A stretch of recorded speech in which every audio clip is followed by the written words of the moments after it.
The UC Riverside Sweeney Art Gallery is showing contemporary art from China. The exhibit is called Absurd Recreation. Or is it recreation? Sweeney director Tyler Stallings says it's both.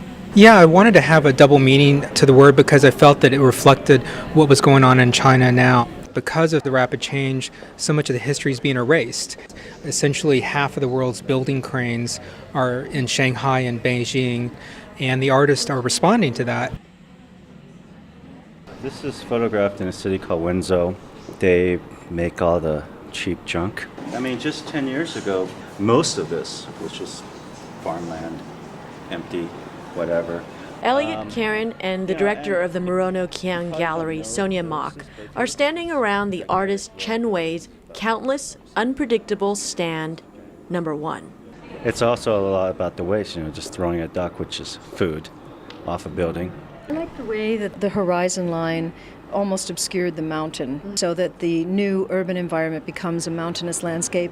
So much of the photograph has been left to clear sky, which leaves a sense of hope of what that new landscape might produce.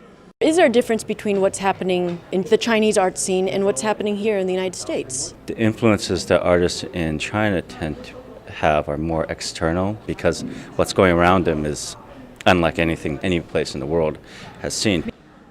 China puts a city the size of Houston together every month.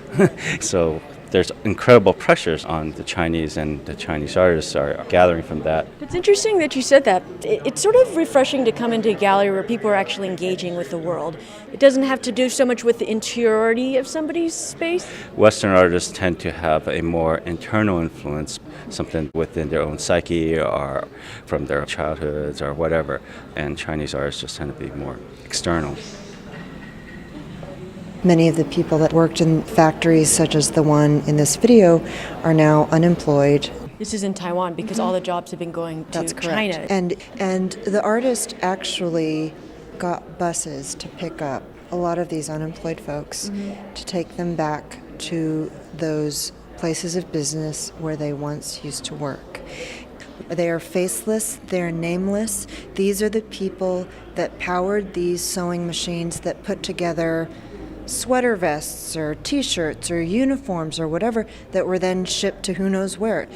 You feel this eerie presence of the ghost of good times past. 让心灵休息的地方，